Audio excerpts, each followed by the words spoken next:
কর্মতীর্থ প্রকল্প, দেখো কর্মতীর্থটা কিন্তু হচ্ছে 2014 সনে স্টার্ট হয় এবং স্বনির্ভর গোষ্ঠীর মহিলাদের থেকে উৎপাদন করা দ্রব্য সামগ্রী গ্রাম বাংলার মানুষের কাছে বিক্রির জন্য চালু করা হয়। এটা হচ্ছে কর্মতীর্থ প্রকল্প দিয়ে। এটাও কিন্তু আমাদের রিলেটেড হচ্ছে, যেহেতু আমাদের একটা সময় আহ, যে যুবক যুবতীরা কি কাজ করবেন সেটা নিয়েই কিন্তু আমাদের অনেকটা চিন্তায় থাকেন। তো সেটা নিয়ে কিন্তু এই উদ্দেশ্য এটাই, যে গ্রামের মহিলারা যারা আছে তারা বিভিন্ন তাদের দ্রব্য সামগ্রী যদি বিক্রি করে, তাহলে তাদের থেকে একটা ইনকাম হবে এবং মহিলারা কিন্তু যথেষ্ট স্বাবলম্বী হবে। এই দৃষ্টিভঙ্গিতেই কিন্তু এই প্রকল্পটাকে চালু করা, কর্মতীর্থ প্রকল্পটাকে সেভাবে প্রেজেন্ট করতে হবে। প্রশ্নের অ্যান্সার সেভাবেই আমাদের তৈরি করে নিতে হবে।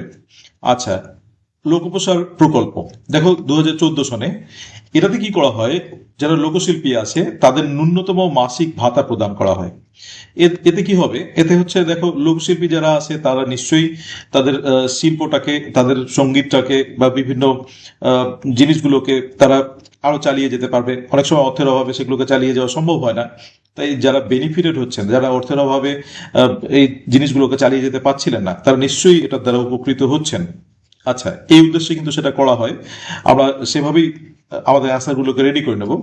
আচ্ছা, গতিধারা প্রকল্প, দেখো এই প্রকল্পটা হচ্ছে 2014 সনে। এখানে বেকার যুবক যুবতীদের ব্যবসা করার জন্য বাণিজ্যিক গাড়ি কিনতে 1.5 লাখ টাকা পর্যন্ত ভর্তুকি দেওয়া হয়। এটাও আমরা নিশ্চয়ই খেয়াল রাখবো।